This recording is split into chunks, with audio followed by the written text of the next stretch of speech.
अध्याय 9। बाबा की अवज्ञा करने के परिणाम, बाबा की भिक्षावृत्ति और पंचसूना और अन्य पाप भक्त तरखट की कथाएं।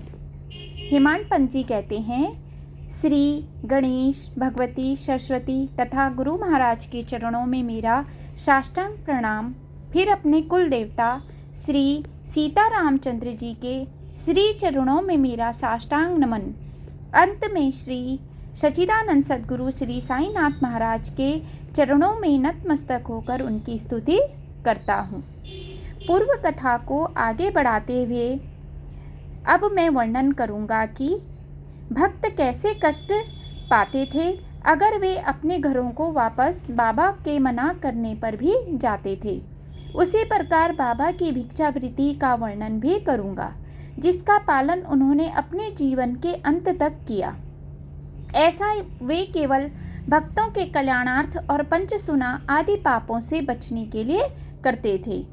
और किस प्रकार साईं ब्रह्मा से लेकर जड़ पदार्थों अर्थात संपूर्ण ब्रह्मांड में व्याप्त हैं, और कैसे साईं स्वयं अपनी कृपा से हमें समझाते हैं कि समस्त प्राणियों में ईश्वर का निवास है। इसीलिए हे मेरे श्रोतागण, मैं आपसे प्रार्थना करता हूँ कि आप ध्यानपूर्वक कथाओं का श्रवण करें, क्योंकि इन पवित्र कथाओं का आदर पूर्वक सुनने से आपका कल्याण होगा। शिरडी यात्रा की एक विशेषता है। अगर किसी भक्त यात्री ने बाबा की आज्ञा के बिना शिरडी से प्रस्थान किया तो यकीन मानिए कि उसने अपने लिए अनेक विपदाओं और कष्टों को निमंत्रण दे दिया।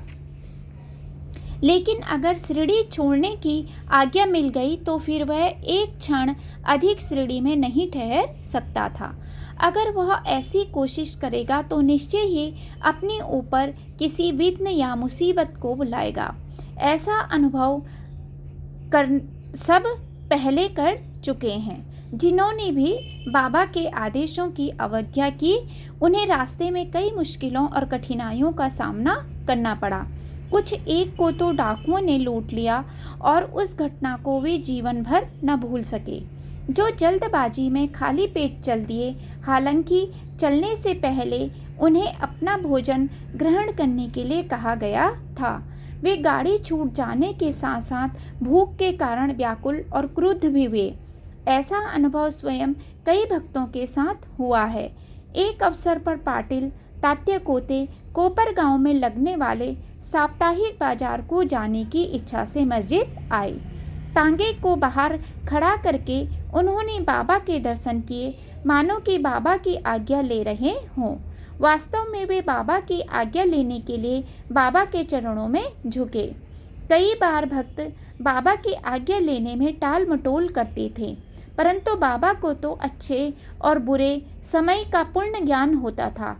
तात्या की जाने की उत्सुकता देखकर बाबा बोले, एक क्षण के लिए रुको, बाजार का काम रहने दो, उसे बाद में भी किया जा सकता है, लेकिन गांव के बाहर न जाओ। परंतु तात्या की उतावली देखकर बाबा ने कहा, अच्छा, साथ में सामा को तो लेते जाओ। अरे सामा की क्या ज़रूरत है? ऐसा सोचकर और बाबा के शब्दों की अवज्ञा करके वे बाजार जाने के लिए तांगे में जाकर बैठ गए। तांगे के दो घोड़ों में से एक घोड़ा, जिसका मूल्य लगभग 300 रुपया था, अति चपल था। जैसे ही वे साउल विहीर शिरडी से 3 किलोमीटर दूर तक एक गांव के समीप पहुंचे, वैसे ही वह घोड़ा अधिक वेग से दौड़ने लगा। जिस घोड़े ने कभी चाबुक का फटका नहीं खाया था और जो बिना देरी के बाजार पहुंचता था, अकस्मात ठोकर खाकर गिर गया, जिस कारण तांगे को तेज झटका लगा। फलस्वरूप तात्या की कमर में बड़ी मोच आ गई। हाय, कैसा बाजार और कैसी खरीदारी!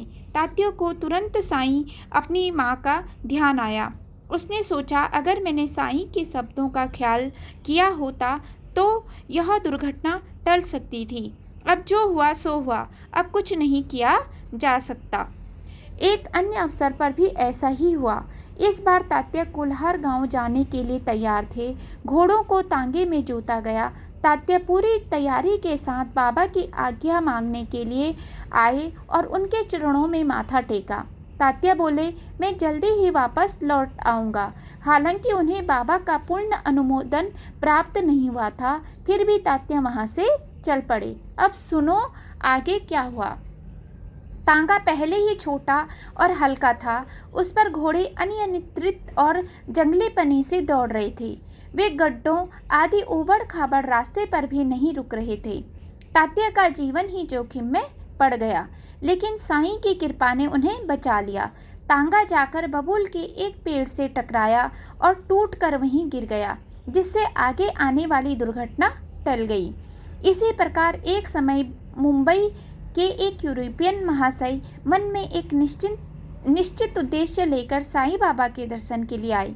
वे अपने साथ नाना साहेब चंदोरकर से माधवराव के नाम एक परिचय पत्र भी लाए।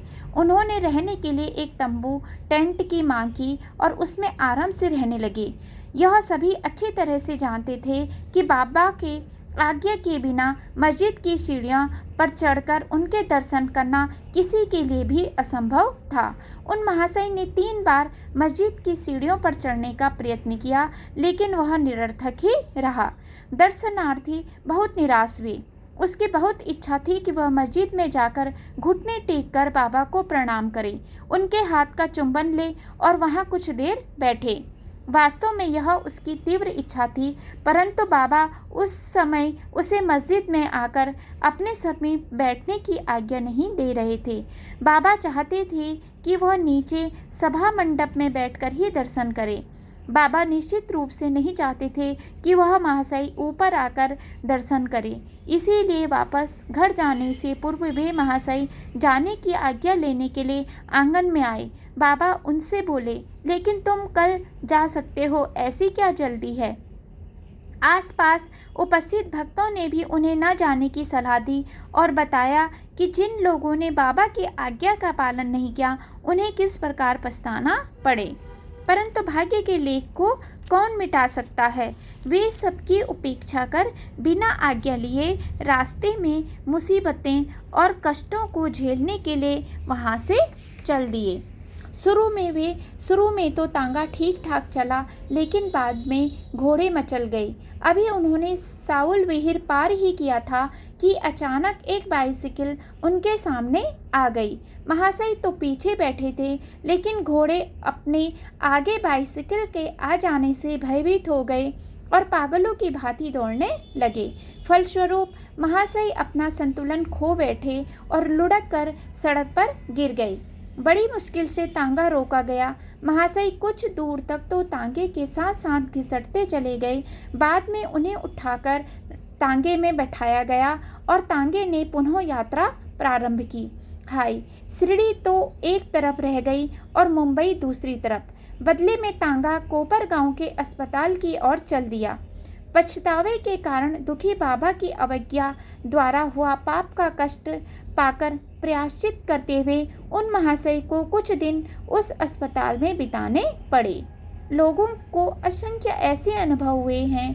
फलस्वरूप ऐसे अवसरों पर उन्हें डर और शंका होने लगी और उन्होंने बाबा की अवज्ञा का पालन करना आरंभ कर दिया। उनकी अवज्ञा करने का साहस कोई नहीं करता था। कभी तांगे का पहिया बाहर निकल जाता तो कभी घोड़े थक जाते, रेलगाड़ियां छूट जाती, लोग भूख के कारण दुखी होते। इस प्रकार कई लोग निराशा के कारण व्याकुल व चिड़चिड़े होकर विलाप करने लगते थे। लेकिन जो बाबा की आज्ञा मानते, उन्हें सदैव रेलगाड़ी आराम से मिल जाती। कभी तो रेलगाड़ी अपने निर्धारित समय के भी बाद चलती और भक्त आराम से उस पर चढ़कर सकुशल और सुखपूर्वक यात्रा करते, जिसे वे जीवन भर याद रखते। कुछ लोगों के मन में शंका उत्पन्न हो सकती है कि बाबा ने भिक्षावृत्ति को ही क्यों चुना और आजीवन भिक्षावृत्ति पर ही निर्वाह क्यों किया। अब इसका वर्णन सुने। अगर हम बाबा के रहन सहन और आचरण पर ध्यान दें तो हम समझ पाएंगे कि उनके द्वारा भिक्षा मांगकर गुजारा करना उचित था, क्योंकि ऐसा करके उन्होंने गृहस्थाश्रमियों को अपने कर्तव्य निभाने का मौका दिया। जिससे उनका कल्याण हो और उन्हें संतोष की प्राप्ति हो सके। साईं को वे भक्त बहुत प्रिय हैं जो उन पर पूर्ण विश्वास करते हों और जिन्होंने अपना तन मन धन और वाणी भी उनके चरणों में समर्पित कर दी हो। गृहस्थ आश्रम। 4 आश्रमों की दूसरी अवस्था में गृहस्थी द्वारा घर में पकाए जाने वाला भोजन में से सर्वप्रथम कुछ भाग सन्यासी और ब्रह्मचारी के नाम से अलग करके पवित्र अग्नि को अर्पण करना चाहिए। यदि गृहस्थ ऐसा किए बिना ही स्वयं भोजन का सेवन करता है तो शास्त्रों के अनुसार उसे वाणी चित्त और कर्मों की शुद्धि के लिए चंद्रायण क्रिया करनी पड़ती है। सन्यासियों और ब्रह्मचारियों के लिए भोजन पकाना वर्जित है। अगर वे भी भोजन पकाने लगेंगे तो उनके लिए भी चंद्रायण क्रिया करनी अनिवार्य हो जाएगी। इसीलिए शास्त्रों ने उन्हें भोजन कराने की जिम्मेदारी गृहस्थाश्रम को पालन करने वालों को सौंपी है। सन्यासी अपनी क्षुधा शांत करने के लिए किसी प्रकार का व्यवसाय नहीं करते। बाबा न तो गृहस्थ थे न ही वे वानप्रस्थी थे, वे तो बाल ब्रह्मचारी थे जिन्होंने बचपन से ही संसार छोड़कर संन्यास ग्रहण कर लिया। ऐसे व्यक्ति के लिए भिक्षावृत्ति पर निर्वाह करना उचित था, जो समस्त ब्रह्मांड को ही अपना गृह समझता हो, जिसे दृढ़ विश्वास हो कि वह स्वयं ही वासुदेव और विश्वम्भर है और वही पर ब्रह्मा है। विश्व कुटुंब के केवल ऐसे ही सदस्य को भिक्षा उपार्जन का सच्चा व पूर्ण अधिकार होता है। इसके अलावा अगर कोई दूसरा ऐसा करता है तो जान लो कि वैसा करके वह अशिष्ट प्रदर्शन कर परंपरा का तिरस्कार कर रहा है।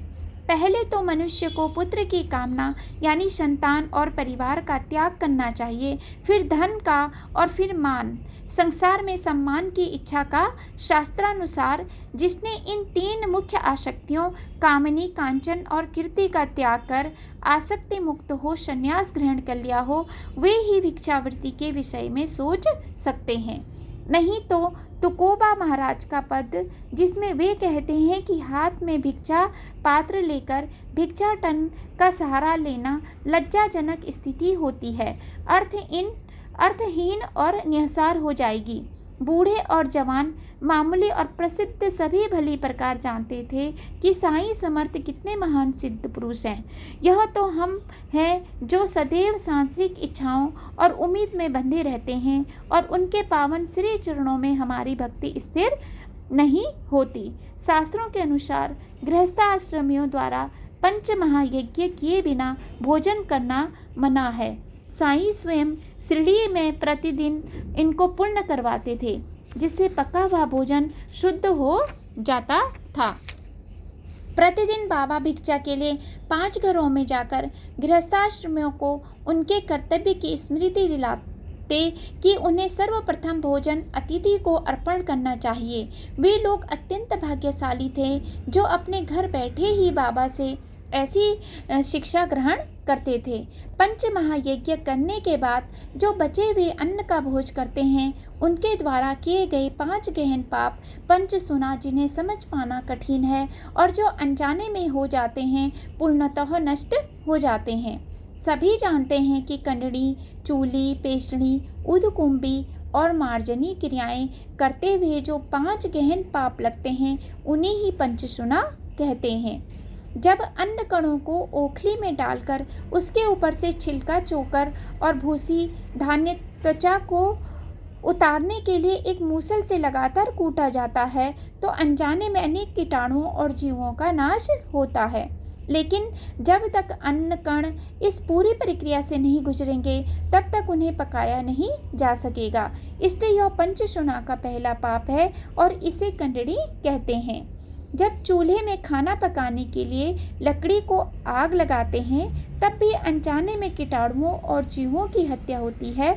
यह दूसरा पाप है जिसे चूली कहते हैं। जब चक्की में अनाज पीसकर आटा बनाया जाता है, तब एक बार फिर अनेक जीवों की हत्या होती है। इस पाप को पेषणी कहते हैं।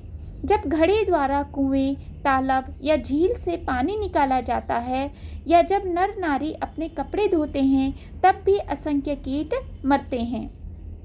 जब घड़े को साफ करने के लिए उसे हाथ से मिट्टी या राख घिसा जाता है, तब न चाहते हुए भी असंख्य जीवों की हत्या होती है।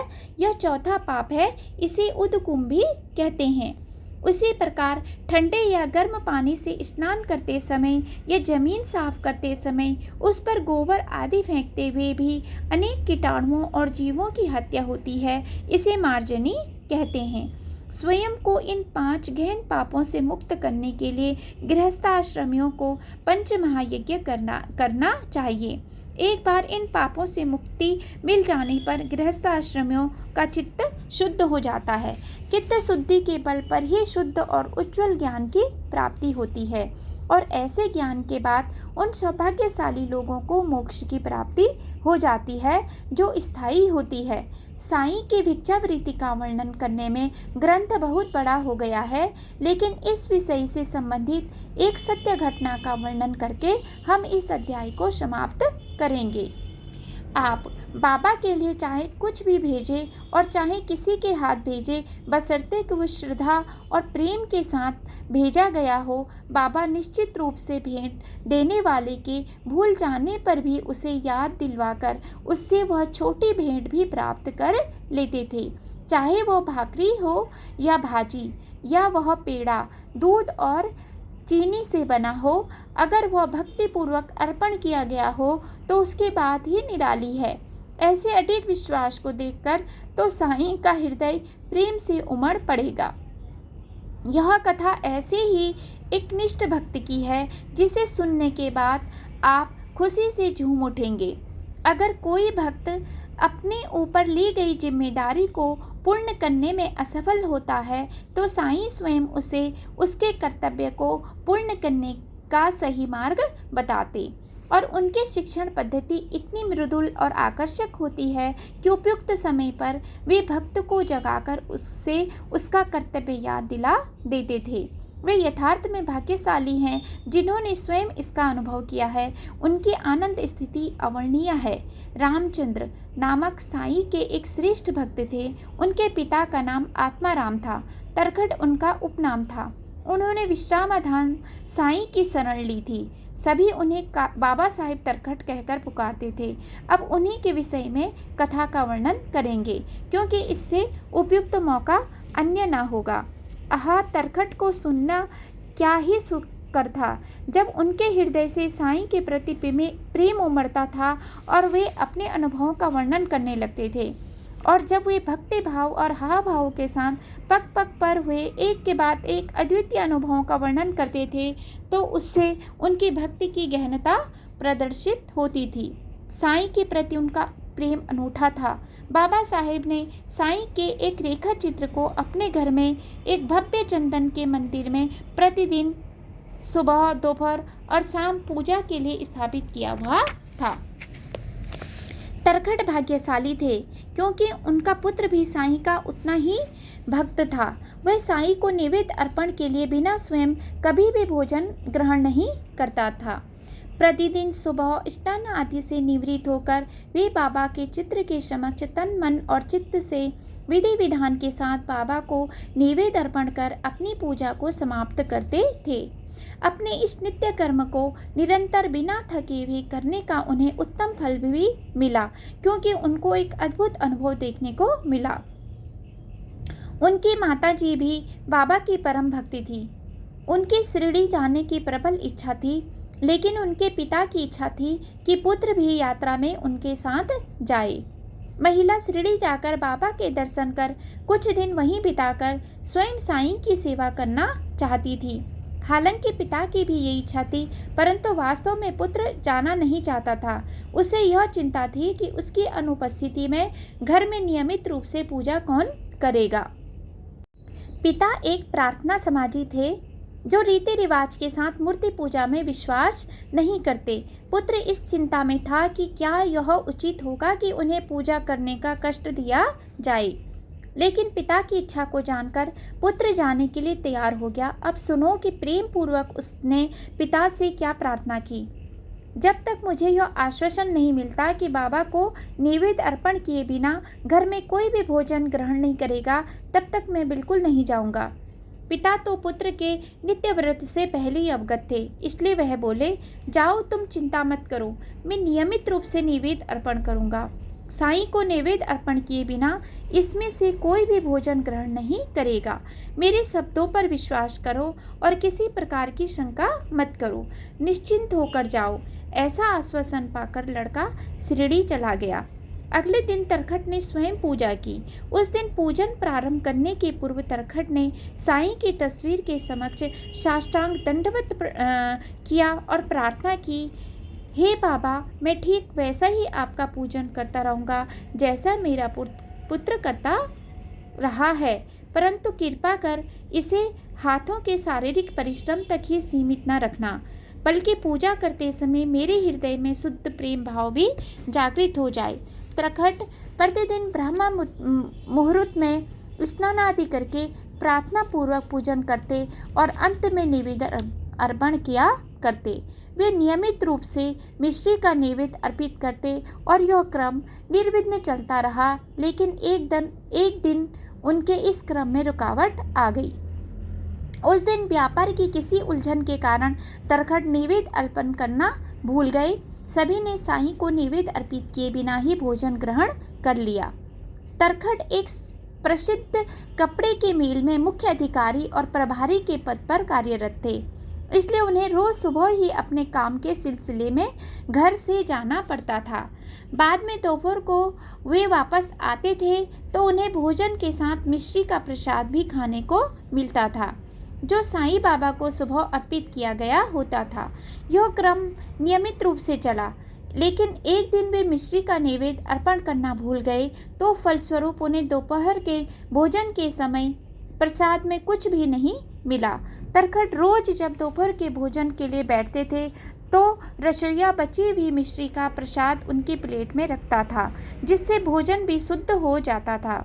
लेकिन उस दिन पूजा करते समय वे जल्दी में थे, जिस कारण वे नैवेद्य अर्पण करना भूल गए। फलतः भोजन के समय उस दिन उन्हें प्रसाद भी नहीं मिला। तरखट तुरंत अपने आसन से पश्चाताप करते हुए उठे और बाबा की तस्वीर के समक्ष दंडवत कर आंखों में आंसू भरकर बोले, बाबा, यह आपकी कैसी माया है? आपने कैसे मेरे मन को हत बुद्धि कर दिया? वास्तव में आपने मेरे पूजन को शारीरिक परिश्रम तक ही सीमित रखा, लेकिन अब सबसे पहले मुझे क्षमा करो। यह केवल मन की व्याकुलता ही नहीं है, परंतु यह तो एक गहन पाप है जो मैंने किया है। अरे, यह मेरी गलती है, केवल मेरी गलती। मैं बड़ा ही बेशर्म हूँ। हे महाराज, मुझ पर दया करो। उन्होंने दुखी, संतप्त और पश्चाताप की भावना से बाबा की तस्वीर में उनके चरणों के समक्ष झुककर कहा, हे दयानिधान महाराज, मुझ पर दया करो।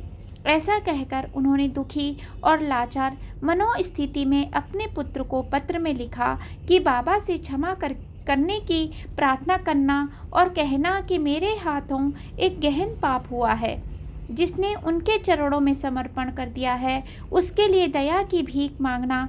इन शब्दों के साथ मुझे सेवक के लिए उनसे दया की याचना करना और उनसे माफ़ी व कृपा के आश्वासन के लिए प्रार्थना करना। जब यह सब बांद्रा में घट रहा था तो 200 मील दूर शिरडी में यह खबर तुरंत पहुंच गई। सुनो कि बाबा ने वहां क्या कहा। यह साईं के भूत, भविष्य और वर्तमान के ज्ञान रखने का प्रत्यक्ष प्रमाण है। उनके लिए जगह और समय की कोई सीमा नहीं थी। इस सारे समय वह लड़का तो शिरडी में ही था। हे श्रोताओं, अब ध्यानपूर्वक सुनो कि क्या हुआ। जब उसी दिन उसी समय वह बाबा के दर्शन के लिए गया।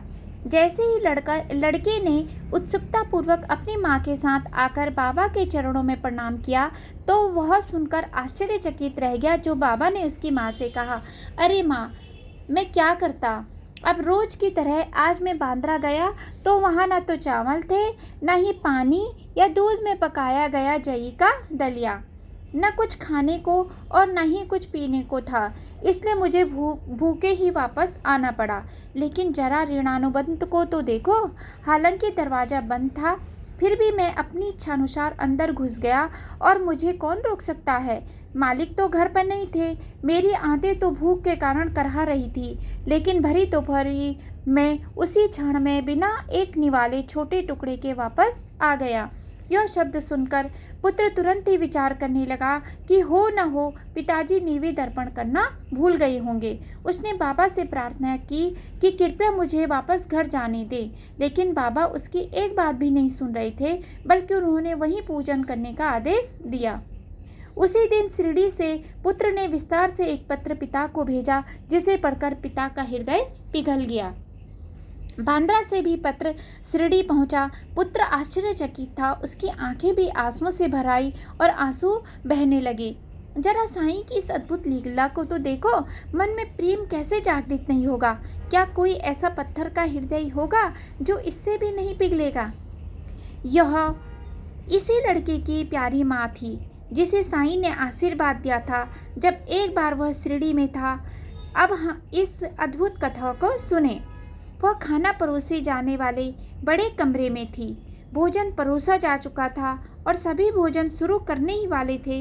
तब अचानक दोपहर के समय एक भूखा कुत्ता दरवाजे के समीप आया, जहां महिला बैठी हुई थी। महिला ने तुरंत अपनी थाली में से भाकरी का 1/4 भाग कुत्ते को दे दिया। उसी समय वहां एक भूखा सुअर भी आया, जिसने पूरे शरीर पर मिट्टी लगी हुई थी। महिला ने उसे भी खाने के लिए भाकरी दी। यह सब इतने स्वाभाविक रूप से हुआ कि वह महिला जल्दी ही यह सब भूल गई। लेकिन संध्या के समय बाबा ने स्वयं उस विषय को छेड़ा।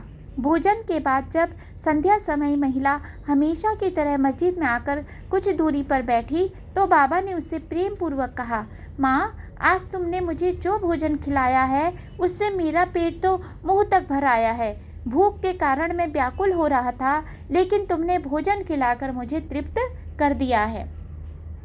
तुम्हें सदैव ऐसा ही करना चाहिए। तुम्हें कभी न कभी इसका उत्तम फल अवश्य प्राप्त होगा। ऐसा कभी नहीं होगा कि इस मस्जिद में बैठकर मैं असत्य बोलूँगा। सदैव मुझ पर ऐसे ही अनुग्रह करती रहना। पहले भूखों को भोजन कराओ, बाद में तुम भोजन किया करो। इस सत्य को अच्छे तरह ध्यान में रखो। महिला नहीं समझ सकी कि साईं समर्थ क्या कह रहे थे, उनका क्या अर्थ था, क्योंकि उनके शब्द कभी भी अर्थहीन नहीं होते। इसलिए वे बोली, भला यह कैसे संभव है कि मैंने आपको भोजन दिया है। मैं तो स्वयं दूसरों पर निर्भर हूँ और जो दाम देकर भोजन प्राप्त होता है उसी को खाती हूँ। इतने प्रेम पूर्वक दी गई भाकरी को खाकर मेरा हृदय तृप्त हो गया है और अभी तक मुझे डकारें आ रही हैं। जब तुम भोजन खाने के लिए बैठी थी तो अचानक तुमने एक भूखा कुत्ता देखा जो दरवाजे पर आया था। यथार्थ में वो मेरा ही स्वरूप था। और जो सुअर तुमने देखा था, जो मिट्टी में लथपथ था और भूख के कारण व्याकुल हो रहा था, वह भी यथार्थ में मेरा ही स्वरूप था। बाबा के ऐसे शब्द सुनकर महिला हैरान होकर मन ही मन सोचने लगी, आसपास कितने कुत्ते, बिल्लियां, सुअर घूमते रहते हैं। क्या वे सब बाबा के ही स्वरूप हैं? कभी मैं कुत्ता और कभी सुअर, कभी मैं गाय, कभी बिल्ली और चींटी, मक्खी, पानी में रहने वाले जीव जंतु, इस प्रकार मैं ही इनके आकारों में इस संसार में विचरण कर रहा हूँ। याद रखो कि जो इन सब प्राणियों में मेरा दर्शन करता है वह मुझे अत्यंत प्रिय है। इसलिए द्वैत या भेदभाव की भावना को छोड़ दो और मेरी सेवा करने का यही तरीका है। यह केवल शब्द ही नहीं थे, बल्कि अमृत तुल्य उपदेश थे, जिन्हें सुनकर महिला द्रवित हो गई।